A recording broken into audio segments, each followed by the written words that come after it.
Сәлеметсіздер ме, құрметті менің тыңдармандарым. Арнама қош келдіңіздер. Мына оқып жатқан әңгіменің жалғасын тыңдау үшін әрине сіздерден өтінерім. Менің арнама жазыла кетіңіз. Сіздерден сол ғана тілек. Ал енді әңгіменің жалғасын тыңдай отырыңыздар. Бұл әңгіме неден шықты десеңіз, енемен соттасып жүргенімді көріп отырса да, сорлы күйеуім басын алып қашты. Мен от пен судың ортасында қалдым, басымды алып кетем, дейді бір күні. Бұл әлгі шешеңе қой деп айтсай, еркексің ғой, деп айтқанымдағы алған жауабым. Қой десем сен де қоймайсың, не ол қоймайды, сонда мен не істейін? Ол анам, сен қатынымсың, деп жыламсырап ол отыр. Шешеңе қой деп айта алмасаң, сенің маған бір тиынға керегің жоқ, көріп отырсың. Ұрлық жасағаным жоқ. Екеуміз кіріп шығып жүрген соң, бұзып кіріп киімдерімді алдым, деп мен жылаймын. Сол кезде саған үйге кел деп айттым ғой, қасарыспай келе бермейсің бе, дейді. Көрпе төсегімді лақтырып тастаған қатынның үйіне өлсем де бармаймын, деп айқайлап жер жебіріне жеттім. Негізі мен айқайласам күйеуім үндемейтін. Осы ретте баратын жеріңе барып, тиетін адамыңа тиіп ал, деп кетіп қалды. Мұндайы жоқ еді ғой деп таң қалдым. Арадан бірер күн өтіп, баяғы сіңлімнің енемнің үйіне кіріп шығып жүргенін тағы да естідім. Ол маған емханадан бір бөлме берді деп жүрген. Бірақ бірде сонда болса, бірде біздің үйде қонып жүрген білдім. Атама 2 күннің бірінде жедел жәрдем шақырып жататын. Анам барып, қалын сұрап келіп жүрді. Онан тағы бір келіншектен кіріп шыққанын естідім. Мүмкін сол қызға сенген болар. Әйтеуір өмірі маған дауыс көтермеген күйеуім сол күні алғаш рет айқайлап ұрсып шығып кетті. Осыдан кейін біздің арамыздағы ақ некеміз анық бұзылуға қарады. Сіңлім, сен ол үйде не қылып жүрсің, деп жаздым бір күні. Сонда маған сәлеметсіз бе деп жазған сіңлім, мен барсам атаға қарап жүрмін, қан қысымын өлшеймін, қантының көтеріліп кетпеуін қадағалаймын, кейде қараңғы түсіп кетеді, сол түні түнеп қалам. Сіз жаман ойлап қалмаңыз тәте, дейді. Мұнысына, сен қаншық алдайтын адамды тапқан екенсің, деп іштей ызам келіп, жалғыз жатпай, мақтап қоймайтын ағаңның құшағына түней сал, сен бәрібір тесік емессің бе, деп жаздым. О, боже, ол не дегеніңіз тәте, деп жазып, жылап тұрған смайликтер жіберді. Не деп тұрғанымды ішің біледі ғой, үйіме жатқызғаным үшін жасаған жақсылығың осы ма, деп айқайлап бердім. Сол жерде мені бұғаттаған сіңлім безіп кетті. Осылайша онымен де қырғи қабақ болып, бет жыртысып тарастым. Әбер болғанда WhatsApp'та ғана. Көзіме көрінсе, шашын жұлар едім, кім білсін. Енді менде неке бар, бірақ бай жоқ. Ене бар, ата бар, бірақ баспана жоқ. Соңында өзім қалғандай, қу басымды құшақтап жалғыз қалдым. Обалына не керек? Күйеуім жазып, бәрін қойып енді кел, деп жүрді. Тіпті әкемнің азғана өмірі қалды, мені түсінсең үйге қайт, деп жазатын. Өлсем де бармаймын, әуре болма, деп қайтарып тастап бармай жүрдім. Ол аз десеңіз, анау қаншыққа үйленіп ал, сонда бәрі жақсы болады, деп кекеткен болдым. Тап осы айтқаным менің өмірімдегі ең үлкен өкінішім болатын шығар. Өйткені үйге келген күйеуім кеттік деп жалынды. Бармаймын деп отырып алдым. Әй қыз, жынды мен жынды болмай бара ғой, деп анам шықты. Айтып әуре болма, мен бармайым дедім бе бармайым, деп отырып алдым. Сонда әрі-бері қипақтаған күйеуім біразға дейін отырды. Біліп отырмын, бұл сорлыға менен төсек керек. Үндемесем құшағыма түнеп, келесі қозғанышақ қарасын батырмақшы. Соны білгенде, бар кет үйіңе, шешеңе бар, менің ұйқым келді, деп бақырдым. Мен сені жақсы көрем, деп кеткісі жоқ. Жақсы көрсең осында кел, бірақ үй алғанымша кетпейтін болсаң кел, дедім. Қойшы, қайын жұртта тұрып жатыр деген ұят қой, дейді. Ендеше шешеңнің кілтін ал, бос тұрған үйі бар ғой, десем. Оны сұрап отырма, мамам ол үйдің кілтін бермейді, сатамын деп отыр, дейді. Иә, сол үйді сатып саған қатына берсін, жоғал көзіме көрінбе, деп қуып шықтым. Басы салбыраған күйеуім шығып бара жатты. Тап осы қылығыма бұл сорлының «мен сені жақсы көрем» деген сөзі түрткі болды. Жақсы көрсе қайда барады деп ойласам керек. Негізі жақсы көрген еркек әйелі кетпегенге кетпейді, бірақ баласы бар еркек кетпейді.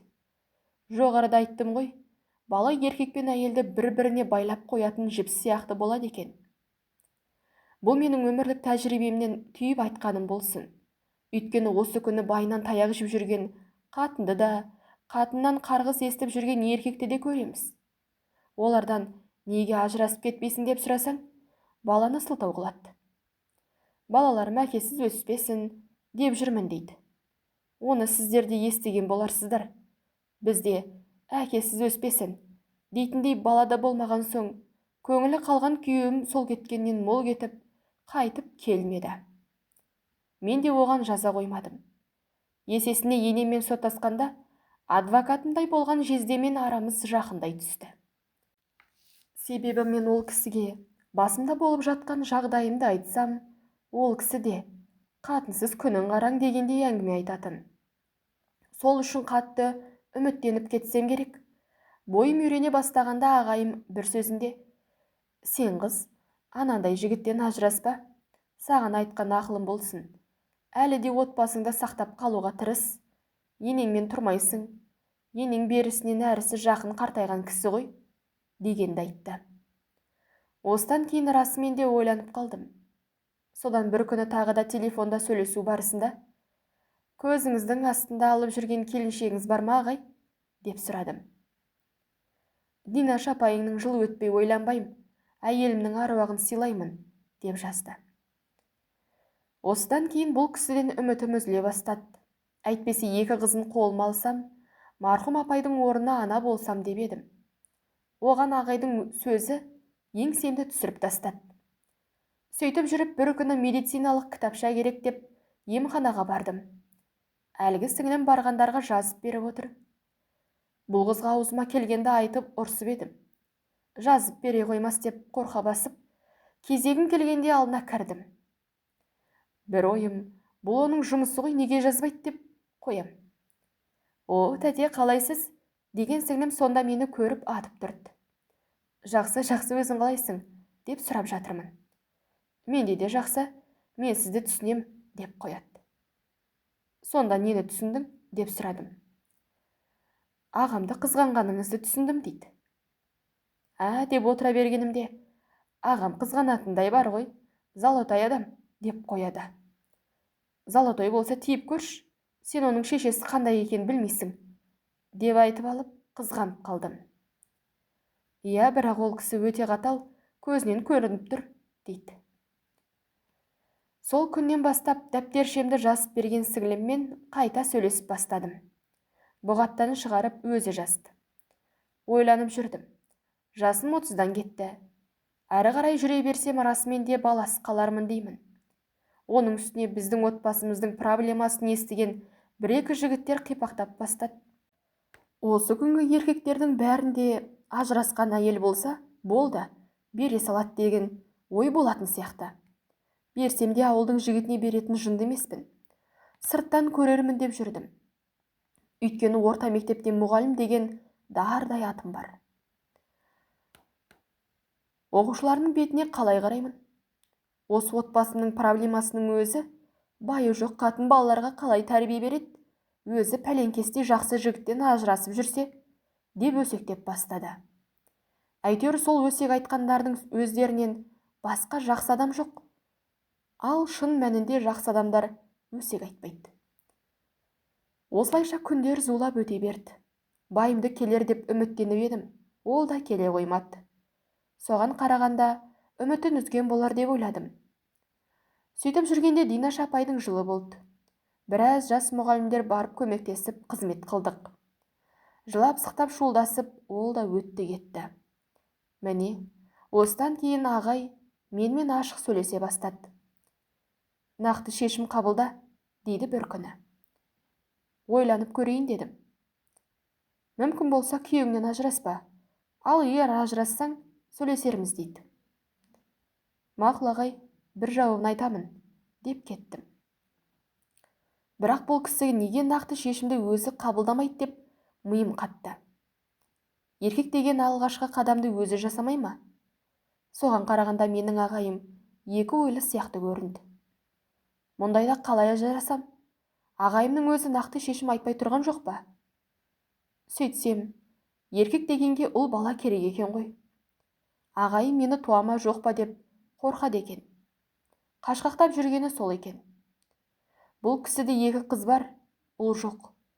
Сонда да тым болмаса кездесіп жүрейік десе екен. Оған да қарсы болмас едім. Табиғи талабым бар емес пе? Байдың құшағын көрмегелі қай заман. 4 айдан кетіп барады. Дегенмен жеке жазысып жүрген соң, мен ағайға ағай маған үйренісе бастадық. Бәрі осы жазудан басталды. Бүтін еркекпен болса да сөйлесе берсең, оған деген жылылық пайда болып, сол еркектен жылылық іздейді екенсің. Мұны утешение дейтін шығар. Менде де сондай болды. Соны білген ағайымда ой пайда болған анық. Бір күні, ол негізі дұрыс емес, бірақ ауылдық жерде болмайды, дегенде сөз айтты. Ауданға барсақ ше, деп өзім айттым. Білмеймін, мына ауылдың аңдитындары тап қазір сен екеуміз болып тұр, білесің ғой, дейді. Сол күні кеште екеуміз бірде жұмыстан қалып ауданға кетсек, күдікке қалармыз, деп жазды. Мұныңыз қыз дайын болып, жігіт қорқақтап жүр деген сөз. Әйтпесе ауданға кетсек, дегенде өзім айттым ғой. Ал қысқа қарай сіңлім де қарап қалмады. Емханадағы бөлмем суық дегенді сылтау қылып, ағасының үйіне кіріп алды. Осылайша менің өмірім жалғызсырап өтіп жатты. Әрине, улап шулаған балаларым болмаған соң, анамның үйіне сыйдым. Менің жоғым білінбейтін. Балаларым болса, төркініңде сыймайсың. Ол рас. Оның үстіне ағаның балалары болса, тіпті де сыймайсың.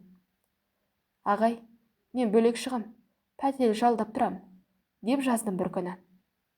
Анама, келін жақтырмай жүр, ұрсып қалмай тұрғанда кетейін дедім. Құдай бағыңды ашпады ғой қызым-ау, тым жақсы байың бар, сондағысы бір кәрі қаттың тілін таба алмай жүрсің. Жылы-жылы сөйлесең ол да адам ғой, дейді енемді айтып отыр. Мен ол кісінің қолына бармайым, деп өткен кеткенде көрген қорлықтарымды жепке тізіп шықтым. Негізі ол кісі әу баста жаман емес еді. Мен бала көтермей жүргеннен бері қағынды.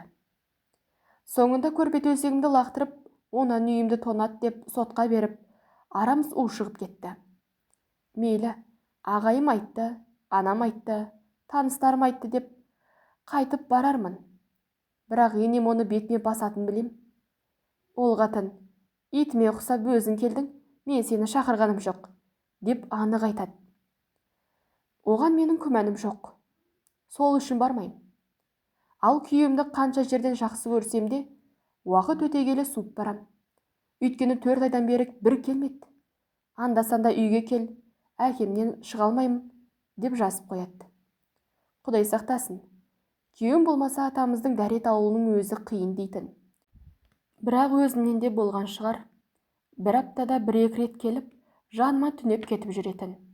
Тіпті кеш батса болды, әкемді жайғап келдім деп жатар орынға келетін. Онан таңға шайға қарамай тайып тұратын. Сөйтсем мол сорлы енем ұйықтағаннан кейін келеді екен. Білдірмей жүрген түр екен. Сол үшін 4 айдан бері келмей кеткенін мына қыз бар, келмей жүргенің құпиясы сол деп түсіндім. Бұл қызды шынымен де сол үйдің келіні ма, қыз ма білмейсің. Осылай ағайыма ыңғайымды беріп жүргенімде, бір күні ұзын құлақтан тағы да хабар естідім. Ауыл ортасындағы мини-маркеттен сіңлім мен күйеуім бір көлікті толтырып, азық түлік алыпты. Науқас әкесі өліп қалған шығар деп құлағымды тосып жүрдім. Ондай хабар бола қоймады. Жағдайны нашарлап, төмендеп жатқан болар дедім. Бәрібір ешқандай хабар болмады. Сөйтіп жүріп апта өтті. Онан 10 күн өтті. ешқандай жайсыз хабар естілмеді. Демек екеулерінің некелерін қиып, Құран оқытқан шығар. Әйтпесе сонша азық-түлікті неге алады екен? Болмайды. Бұлай жүре беруге болмайды. Байым басқа қатын алмай тұрып, мен кетуім керек. Аптаның ішінде соңғы шешім деп уәдемді беріп, ағайыма тиіп алдым. Құтты болсын, бақытты болыңдар, екі қызға ана боласың, деп дос-дұшпандарым мені құттықтап жатты. Осылай ойда жоқта тұрмысқа шығуыма ең бірінші енемнің кесірі тисе, екінші сіңлімнің де септігі мен ауылдың өсегі болды. Өзінен сұрап ештеңе біле алмайтынымды түсініп, сырттан сұрастырып жүрдім ғой. Сіңлім 2 күннің бірінде біздің үйде жүрді. Мен бір сұрағанымда, емханадан берген бөлмесі суық, сыз өтіп кетті. Сол үшін осында жатып жүрмін, деген. Оның үстіне енем де сол абысынға, балама әкең олай-бұлай болмай тұрып, жібі түзу қатын ал деп айттым, деген. Онан енемен соттасқанда көмектескен завуч екеумізді мына мектептен босатып, ауылдың қатындарына дейін тырдай жалаңаштап төсекке жатқызып қойды. Ол аздай 12 жыл байымнан көтермеген мені завуштан көтертіп жібергендері қаншама. Әйтпесе біздің арамызда ештеңе де жоқ еді. Есесіне менің ағам ажыраспа, ол жақсы жігіт деп ақыл айтып жүрді. Рас, ашу шақырған енемнің, әкеңді көріп отырсың, сен болмағанда қауырғабыз қалатын еді. Сол үшін бала туатын қатын ал, менің күшім жетпейді, үйге кел, деп телефонда айқайлағанын естіп едім. Ойлап отырсам, сол жынды қатынның сөзінің жаны бар екен. Егер менің күйеуім болмағанда, Алматыға қайнағам келген болатын еді. Ол кісінің өзінің де, абысының да сол қалада кішігірім бизнестері бар. Жағдайлары өте жақсы, көл-көсір болып өмір сүріп жатыр. Алайда атама келген инсульт деген ауру Алладан келген. Миллионның түгілі миллиардың болса да, оныңыздың емі жоқ. Оған қоса жасы да келді ғой. Қысқасы біз үйленгенде дүрілдеп алған ауыл бір айдай шулап әрең басылды. Біреулер мұнысы дұрыс десе, біреулер бұрыс деп сыртымыздан сөгіп жатты. Енді бірі, айттым ғой, бұл екеуінің кездесіп жүргендеріне біраз болды. Динаш бейшараның көзі тірісінде бастаған, деп соқты. Кім не дейді, маңызды емес. Алланың алдында ақ некеңді өзің білесің ғой, деген ағам кәдімгідей сыйлап бақты. Жасырмайым, бұл менің өмірімде етегімді көтерген екінші еркек. Анау емшінің қол жүгірткені болмаса, басқа еркек құйрығымды сипап көрмеген. Өз өмірің, өзің білесің қызым, деген анам өкпелеп кеткендей болды. Анама бірінші байымнан жақсы еркек жоқ. Рас, ол күйеуім шынымен де жақсы еді. Сонша жыл бірге тұрып, бір ретте қол көтерген емес. Шешесіне ұқсаса олай болмас еді. 2 баласы да әкесіне ұқсаған момындар. Бірақ мен қайтейін, шешесі қуып шыққанда ол маған араша түсе алмады. Онан тым жақсы өміріміз басталғанда, әкесінің ауру сылтауын сылтауратып жібермей қойды. Өзі қуып жіберген соң, ол үйге менің барғым жоқ еді. Мұның соңы ажырасып, басқа байға тиіп тындым. Ол да маңдайынан көрер. Ал енді ағам маған қайткенде де бірінші байымдай болмады. Қай жағынан алсам да, бірінші күйеуімнің тұғыры биік болатын. Әрине, бастапқыда барын салып тырысып бақты. Себебі маған керек бала, бұған да керек. Дегенмен жасыратын түгі жоқ. Жас айырмашылығымыз бір мүшел емес пе? Онысы кәдімгідей білініп тұрды. Қанша жерден жас көрінеді дегенмен, 45 жастағы жігіт ағасы мен 30-дан енді кеткен байымның арасы жер мен көктей екен. Мұндайдан мен бейбақ бала көтерем бе, деп тағы қайғыға бастым. Білмейм, тым болмағанда бір балам болғанда, барына қанағат тұтар ма едім. Кім білсін. Бір күні соңғы сабағымда отырып, WhatsApp-қа кірдім. Қарасам бірінші күйеуім кіріп шығып отыр. Әрі бері ойланып отырып, жазғым келді. Білмейм, неге жазғым келді, мен оны қатты сағынған сияқтымын. Сонан болар, көңілім құлазып біраз отырдым да, атамды төмендеп жатыр дейді, жағдайы қалай, деп жаздым. Әкемдікі сол бір жатыс, деді де іле-шала қалайсың деп жазды. Жақсы, өзің қалайсың деп қал сұрадым. Осылайша 3 ай өтіп алғашқы рет қал сұрастық. Сен бұлай жалғыз жүрме, өзіңе басқа қатын ізде. Болды ғой, біз екеуміз 2 жақта кеттік деп жаздым.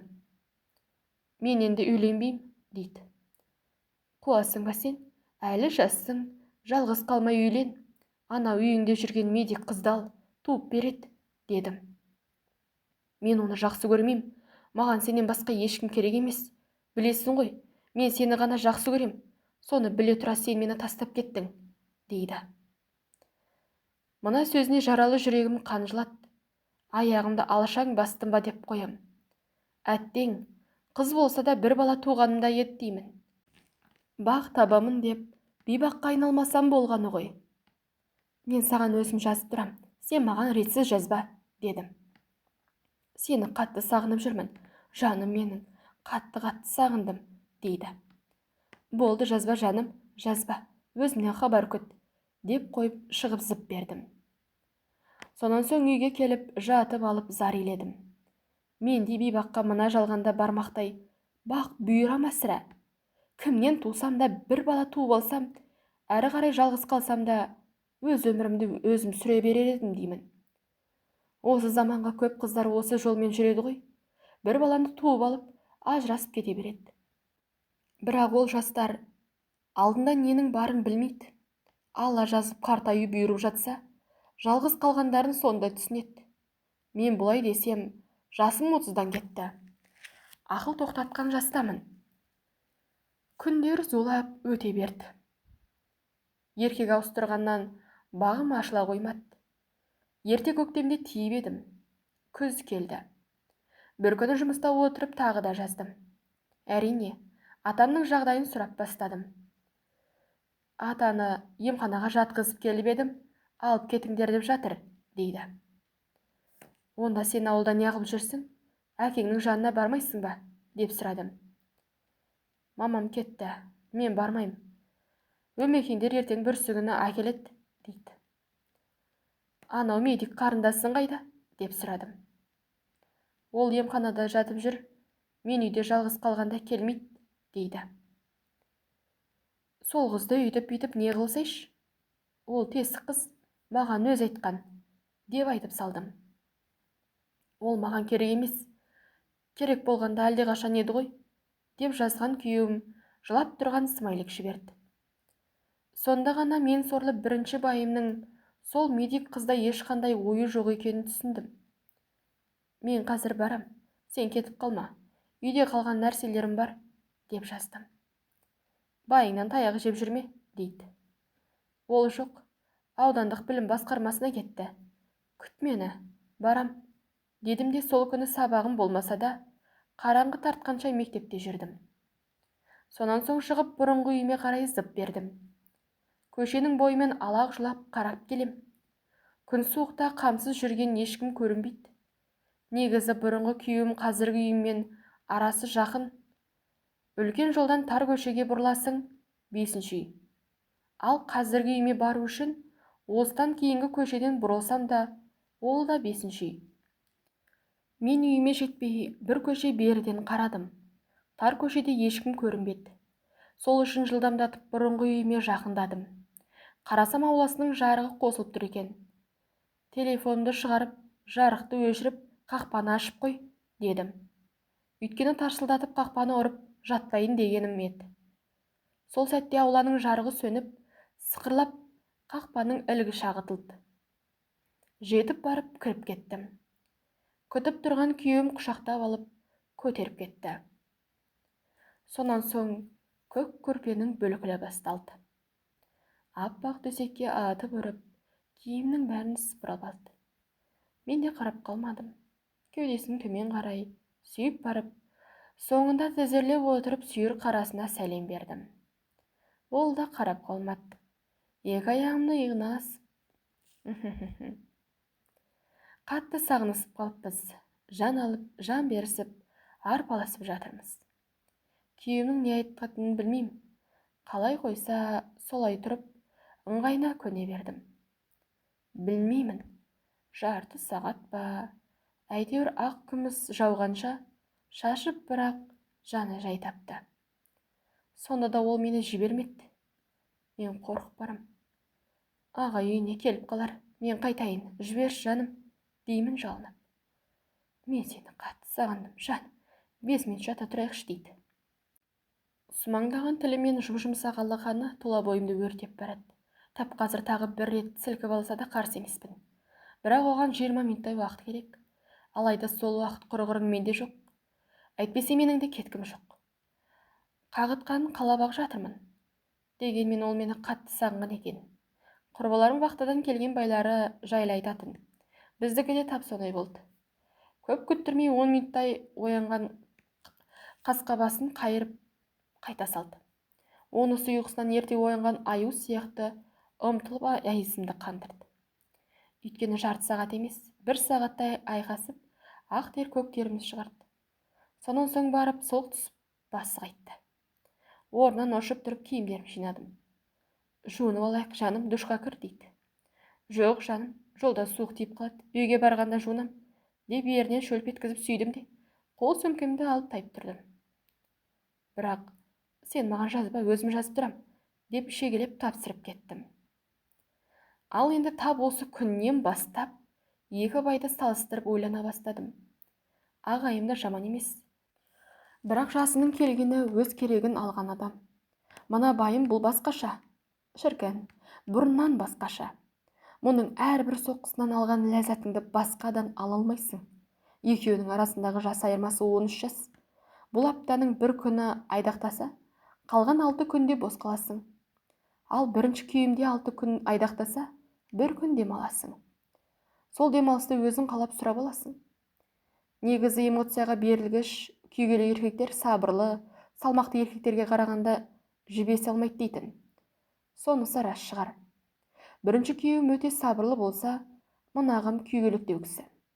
Бір қызығы сол түн ауданнан келген ағамда біраз итініп, көрпе көтерген. Онысынан түк сезбедім десем де болады. Әйтпесе ол да біраз сілкілеп әуреге түсті. Ал енді ұзын сөздің қысқасы осы күннен бастап өзімнің бұрынғы күйеуім өзіме көңілдес болып шыға келді. Ол менің сабақ кестемді білет, өзім беріп қойғанмын. Бір смайлік жіберіп күтіп отырады. Сабақтан босай сала, болмаса соңына қарай жауап берем. Қысқасы, Қаратас ұйғың келсе болар мамық деп, абай атам айтпақшы ауылда болса да, солға жүрем деген қатын жүреді екен.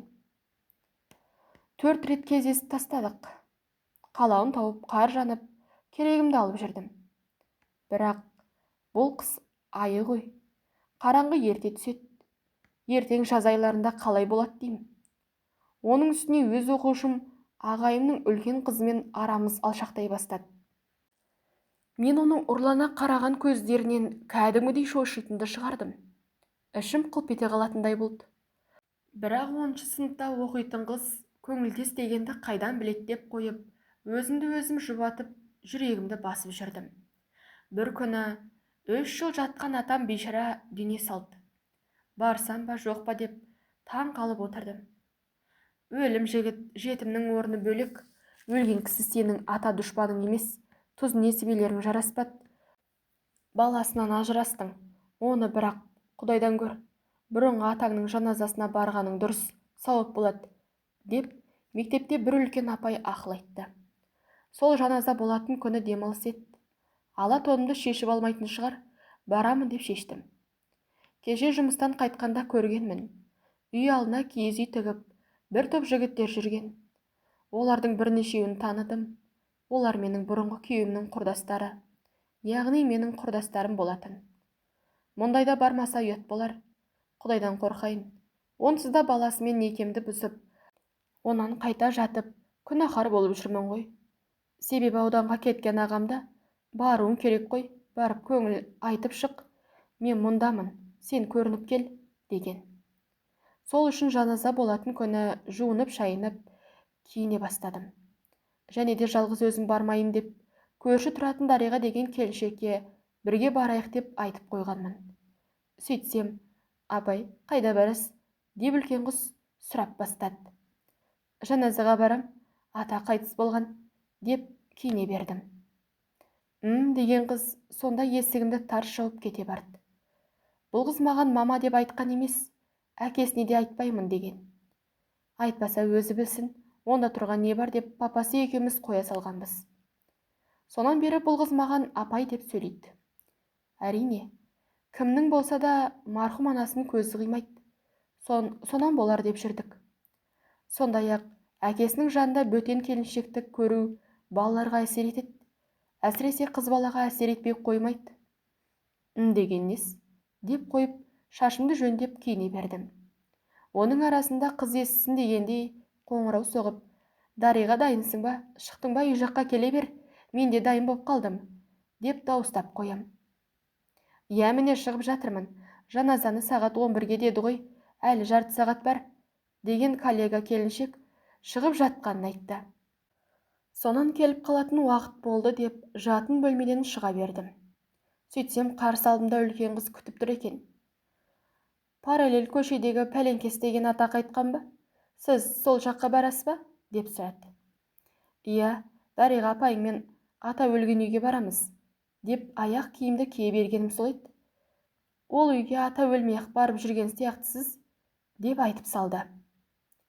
Сол жерде көзім бақырайып қаттым да қалдым. Әңгіменің жалғасы келесі бөлімде. Құрметті тыңдарман, мен сіздерден бірақ қана өтініш жасайын.